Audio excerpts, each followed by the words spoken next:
Fala galera, tudo bom com vocês? Vamos para nossa última aula sobre ação e omissão do agente e agora nós vamos tratar um pouco sobre o fato do animal e da coisa e a sua responsabilização.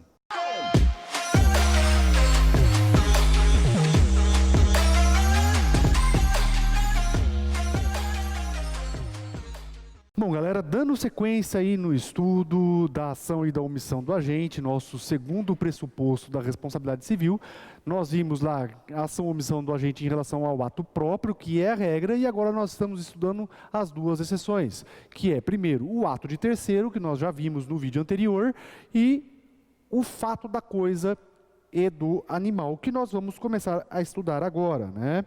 Bom, a gente sabe, pessoal, que tecnicamente, como eu disse, a regra é você responder por ato próprio. Mas, aqui nessa situação, nós vamos ter a responsabilização de uma pessoa pelo vínculo que ela tem com a coisa. Então, vamos lá. Noções gerais aqui dessa responsabilização.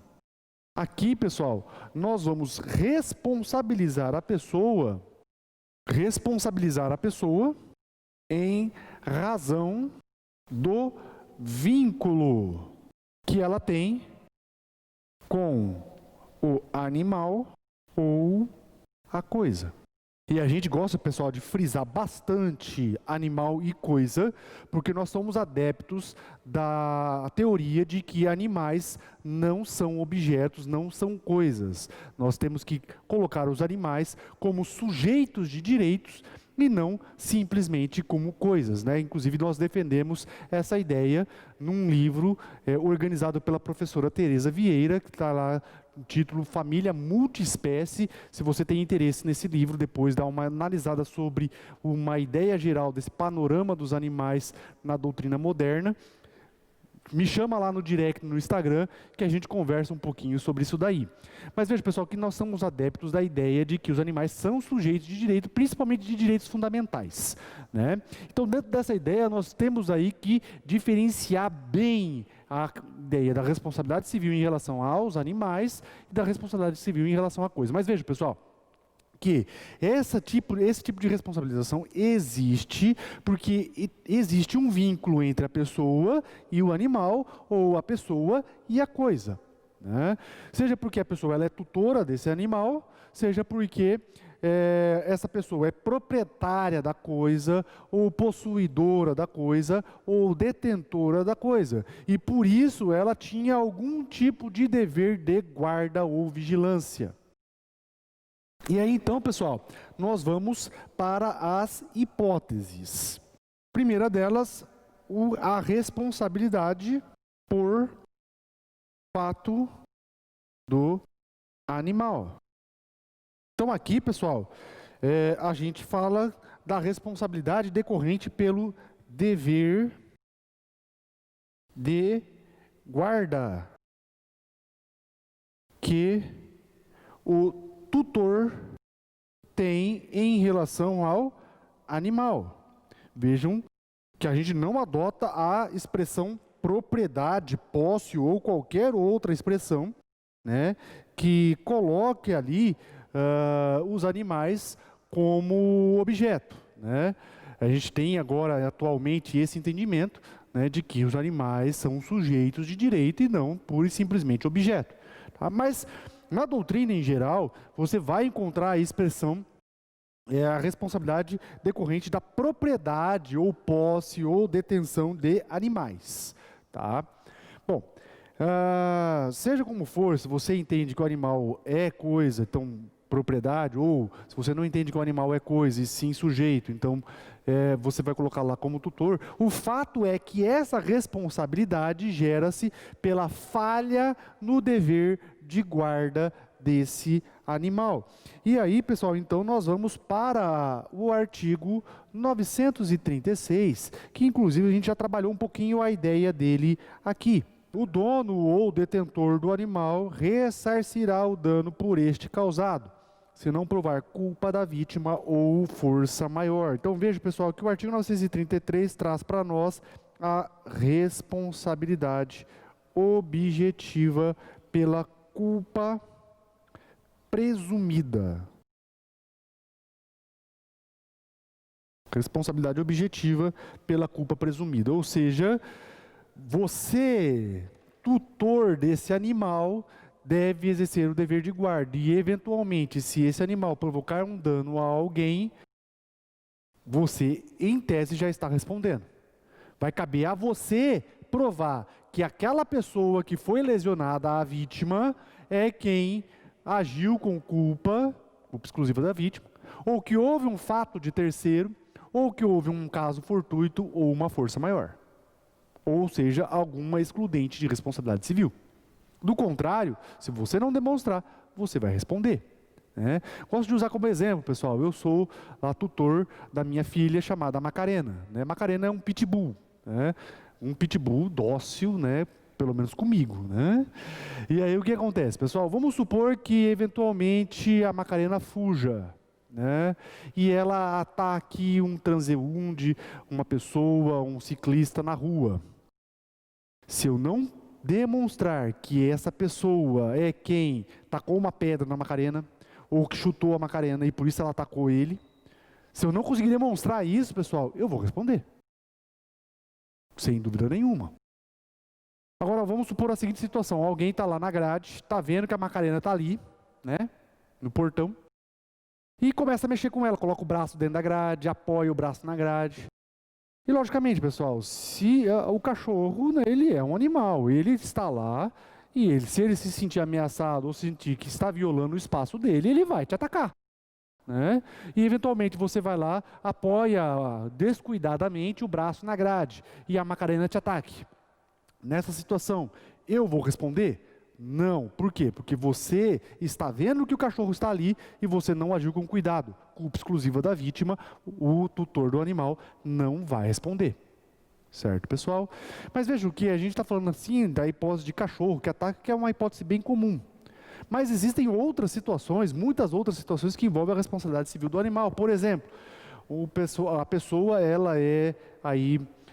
vamos dizer, proprietária de um rebanho bovino, né? Ela tem aí um rebanho bovino, e esse rebanho bovino, por uma falha na conservação da cerca, foge do pasto e ataca uma plantação de soja ou uma plantação de milho. Nessa situação, pessoal, né, a pessoa titular desse rebanho bovino vai responder? Sim, vai responder, a não ser que ele demonstre que o rapaz lá da soja, o proprietário da soja, por algum motivo bateu com o trator na cerca, essa cerca caiu, o rebanho dele fugiu. Do contrário, não. Uma outra situação que é bastante comum, pessoal, animais na pista, na rodovia. Né? Esse animal na rodovia, pessoal, se ele provocar um acidente, quem responde é o tutor desse animal. Tá? Em regra, é o tutor do animal.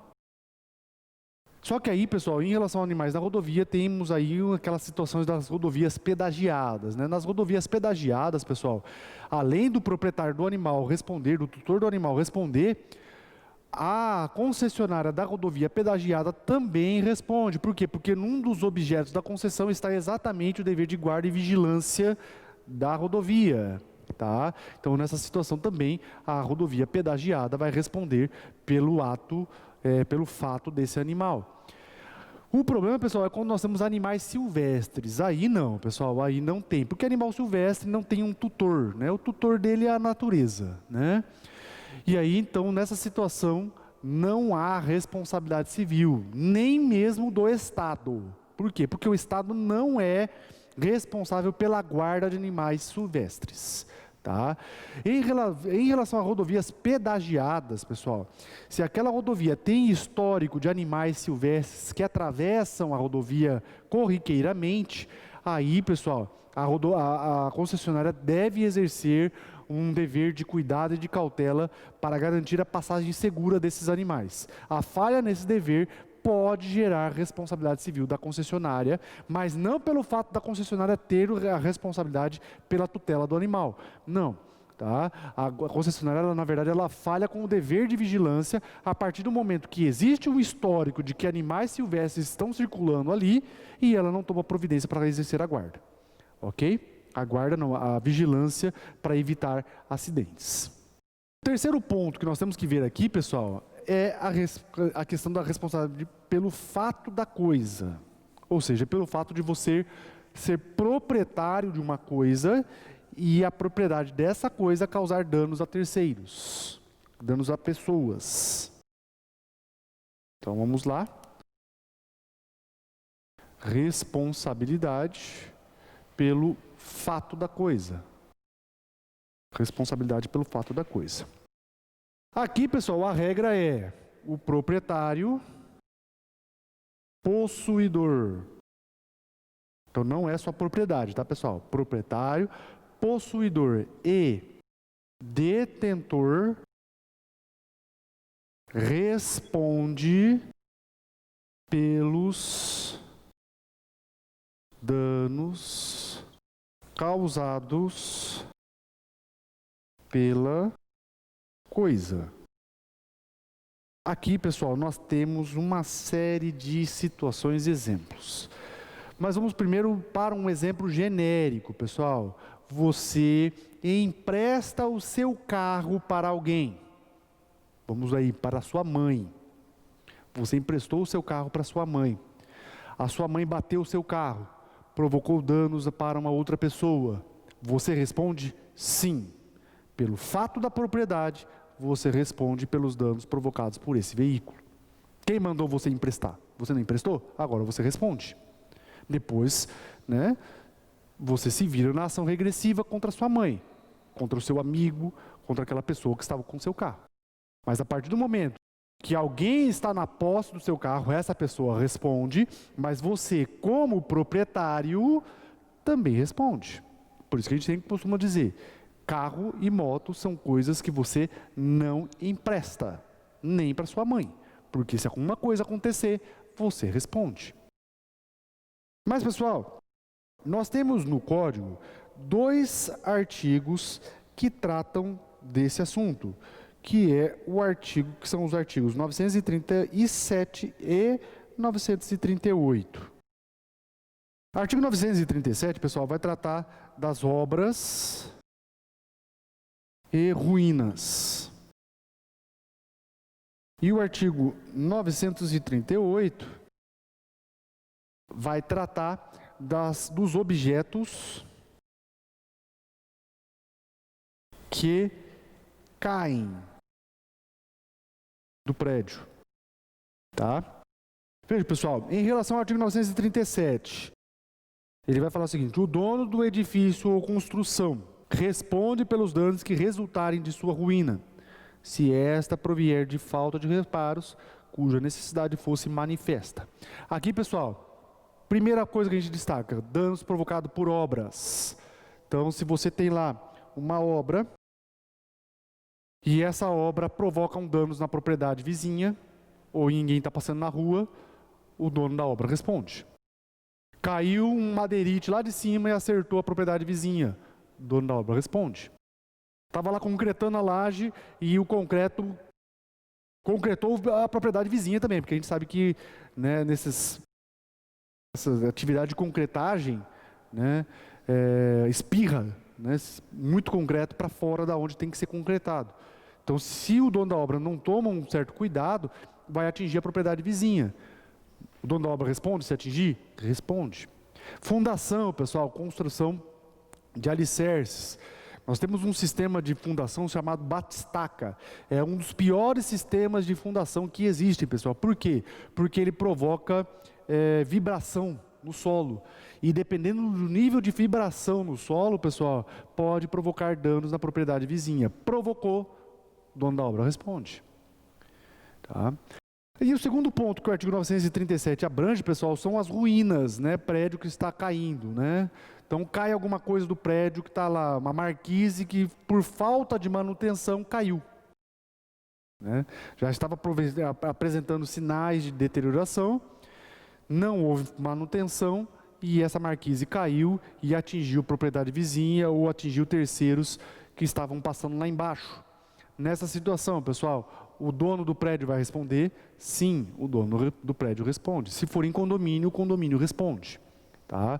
Então, nessa situação, nós vamos ter a responsabilidade civil também do dono do prédio, por ruína. E o artigo 938, pessoal, isso aqui, o 937, pessoal, em caso de ruína, é lógico, se ficar evidente que houve falha no dever de reparação, tá? Em caso de ruína, aqui ó, falha no dever de reparar, tá? Então estava lá manifesto que precisava fazer reparo e não houve esse reparo, então o dono do prédio vai responder. E se o prédio for em condomínio, então o condomínio vai responder.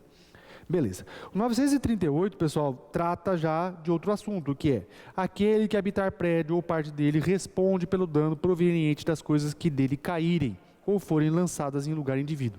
Então aqui, pessoal, abrange duas situações. A situação onde você tem um vasinho lá na sua casa, bateu um vento e derrubou esse vasinho e atingiu alguém lá embaixo.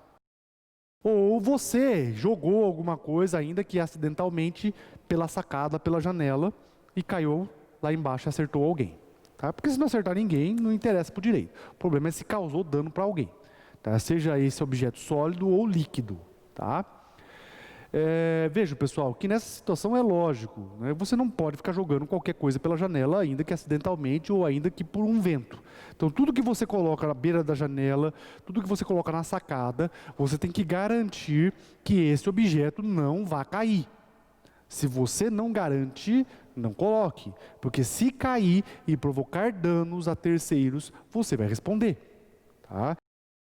Só que aí, pessoal, esse você vai responder tem um problema. Qual é o problema, pessoal? Você identificar quem provocou o dano, da onde que caiu aquele objeto. Então a vítima, pessoal, se ela não consegue demonstrar da onde que caiu o objeto, se ela consegue demonstrar, essa pessoa vai responder. Se ela não conseguir demonstrar da onde que caiu esse objeto, pessoal, quem responde é o condomínio. Se houver condomínio, quem vai responder é o condomínio. Ah, professor, não tem um condomínio constituído, seja porque o prédio é de uma única pessoa ou porque a situação do prédio está irregular, não tem condomínio. Bom, aí a situação é outra. Se não tem condomínio, pessoal, eu vou acionar a fachada do prédio da onde caiu o objeto. Então, foi a fachada norte, todos que têm janela ou sacada para a fachada norte vão responder. Ponto. Não consegui identificar de qual lado que caiu o objeto, então todos do prédio vão responder. E aí, eles é que descubram da onde que caiu o objeto. Certo, pessoal? Então, a ideia do artigo 938 é essa. Tudo que cair do prédio, ainda que acidentalmente, o proprietário responde. Conseguir identificar o proprietário, possuidor, detentor, da onde caiu o objeto, ele responde. Não conseguir, condomínio. Não tem condomínio, todos da fachada respondem. Certo, pessoal? E se esse prédio tiver um único proprietário, além de todos da fachada responderem, o proprietário do prédio, né, que aluga aquelas salas, vai responder também. Certo, pessoal? Então é isso. Logicamente que esse assunto aí envolve mais uma série de fatos, uma série de fatores importantes, mas o básico é exatamente isso aí. Se ficou alguma dúvida, pessoal, pode mandar aí nos comentários, né, que a gente vai responder para você. Se você gostou desse vídeo, deixa aí o seu like, compartilhe com seus amigos, comente, porque isso é muito importante para o canal. Ok, pessoal? Então é isso. Fiquem com Deus. Beijão para todos e até a nossa próxima aula.